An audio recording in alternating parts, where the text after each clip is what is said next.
27 রোজার রাতে সন্তান ফোন দিয়া বলে, বাবা আমি আগামীকাল রওনা দিলে রাত 2টা-3টায় গিয়া ঢাকায় নামবো, আমি সাহারি তোমাদের সঙ্গেই খাবো।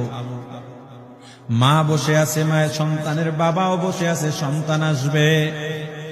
রাত্র 2টা-3টা হয়ে গেছে, সাহারির সময় হয়ে গেছে, সন্তানের খবর নাই। শেষ টাইমে মা বাবা সাহারি খেয়ে ফজরের নামাজ পড়ে দরজার মধ্যে অপেক্ষা করতেছে, সন্তানের খবর নাই। 8টা, 9টা, 10টা বেজে গেছে, মায়ের মনটার ভালো লাগে না। স্বামীকে ডেকে বলে, স্বামীরে আমার সন্তান কই, আমার মনটা ভালো লাগে না, একটা ফোন লাগাও। স্বামী ডাক দিয়া বলে, চিন্তা করো না, ঈদের সময় যানজট থাকতে পারে, চলে আসবে। কিছুক্ষণ পর বাবার মনটাও ভালো লাগে না, বাইরে নেমে পায়চারি করতেছে। হঠাৎ করে একটা ফোন চলে আসছে। সন্তানের ফোন দেখে বাবার সে কি আনন্দ। ফোন রিসিভ করে যখনই সালাম দিল, অপর প্রান্ত থেকে সালামের উত্তরে সন্তানের কণ্ঠ পাওয়া যায় না। বাবা ডেকে বললেন, বাবা তুমি কে? এটা তো আমার সন্তানের কণ্ঠ নয়, তবে মোবাইলটা আমার সন্তানের। ওপার থেকে ডাক দেয়া বলে, আপনি কি এই লোকেই মোবাইলওয়ালার বাবা? বলে, হ্যাঁ।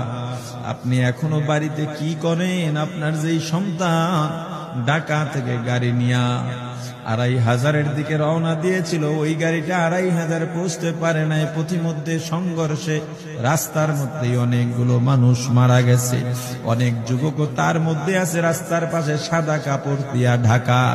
দেখেন আপনার সন্তান এই লাশের মধ্যে আছে কিনা। মোবাইলটা আমি রাস্তার পাশে পড়ে পাইলাম। বাবা পাগলের মতো একটা দৌড় দিছে। মা মনে করছে সন্তান বুঝি কাছাকাছি চলে আসছে। অন্যান্য সন্তানদের ডাক দেয়া বলে, তোরা কে, কোথায়, এদিকে আয়, তোদের ভাই বুঝি কাছাকাছি আসছে। আমার কলিজার টুকরা সন্তান, তোর বাবা যে আগায় আনতে গেছে, তাড়াতাড়ি নতুন চাদর বিছা, বালিশের কভার গুলো খুলে নতুন কভার লাগা। পানি গরম বসা, আমার সন্তান এসে গোসল করবে। আহারে সবাই ফুলের মেলা, ফুলের তোড়া নিয়ে অপেক্ষা করতেছে। 4টা বছর কলিজার টুকরা বাড়িতে নাই, বিদেশ থেকে আসবে। বাবা স্পটে গিয়া দেখেন অনেকগুলো লাশ, সাদা কাপড় দিয়া ঢাকা। একটা একটা মাথার উপর থেকে কাপড় উঠান আর কৌতূহল বাড়তেছে, কাপড় উঠান আর কৌতূহল বাড়ে। হঠাৎ তাকায় দেখে কলিজার টুকরা সন্তান লাশের মিছিলে শামিল হয়ে গেছে। বাবা সন্তানকে ধরে কাঁদেন আর বলেন, বাবা এত আদর আপ্যায়ন, তোর জন্য এত প্রস্তুতি রে বাবা। তোর মা তোর পথে বসে আছে রে বাবা, কি জবাব দিব বল? তুই যেদিন রওনা দিয়ে বিদেশ চলে গেলি, তোর মা সারা রাত ঘুমায় নাই, দরজায় গিয়া তোর পথের দিকে তাকা রইছে। কত রাত আমি মা আমি বাবা দেখলাম, তোর মা গভীর রাতে বিছানায় নাই। খুঁজতে খুঁজতে দেখলাম দরজায় গিয়া তোর মা কাঁদে। কত রাত তোর মা তোর জন্য নামাজ পড়তে পড়তে রাত্রটা নির্ঘুম কাটায় দিছে রে বাবা। কত রাত তোর মা তোর জন্য দোয়া করতে করতে নির্ঘুম রাত্র কাটায় দিছে। এই 4 বছরে 8টা ঈদ, ঈদের সময় আমরা নতুন কাপড় কিনছি, নতুন কাপড় পরছি। তোর মায়ের জন্য আমি নতুন শাড়ি এনে খাটের উপরে রাখলাম। ঈদের নামাজ পড়ে এসে দেখি কাপড়টা খাটের উপরেই আছে। তোর মা প্রথম ঘরেও নাই, মাঝের ঘরেও নাই, পেছনের ঘরেও নাই। খুঁজতে খুঁজতে গিয়া দেখি তোর মা কিচেন রুমে আছে। ওই নাস্তা নাড়াইতেছে, দুধ নাড়তেছে, দুধ উতলাইয়া পুইরা যাইতেছে, খবর নাই। আমি তাকায় দেখলাম তোর মায়ের 2 চক্ষু দিয়া টপ টপ করে পানি পড়তেছে। ডাক দিয়া বললাম, ওরে বিবি, ঈদের দিনে তুমি কেন কাঁদো? তোমার জন্য শাড়ি আনলাম, সেটাও কেন পরলা? তোর মা জবাব দিয়া বলছে, রে স্বামী গো, আপনারা যখন নামাজের জন্য রওনা দিয়া গেলেন, আমার অমুক সন্তান আপনার সঙ্গে যায় নামাজ দিয়া নতুন পোশাক পরে নামাজে রওনা দিয়েছে, কত সুন্দর লাগছে দেখতে। হঠাৎ করে তাকায় দেখলাম আমার কলিজের একটা মানিক আপনাদের সাথে নাই। আমার মনটা আর ভালো লাগে না। আমি ফোন দিলাম আমার মানিকের কাছে।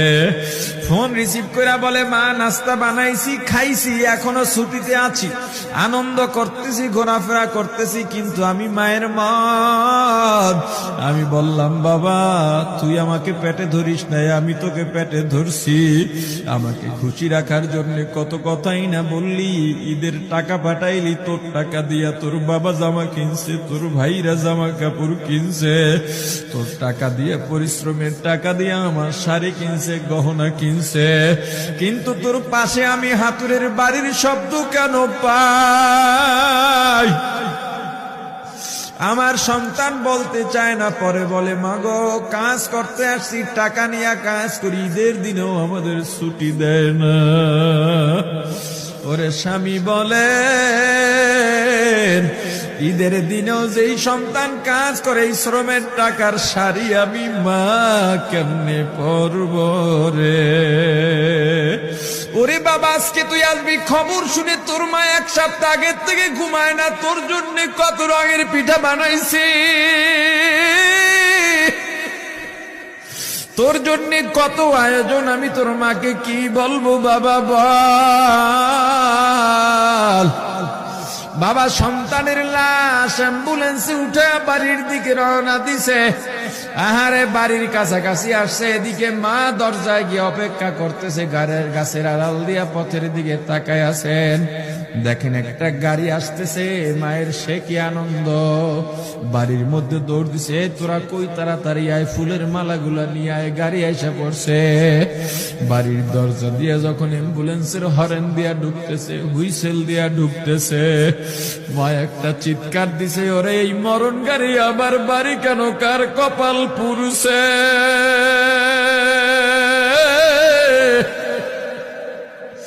অ্যাম্বুলেন্সের দরজা খুলে তাকায় দেখে কলিজার টুকরা সন্তান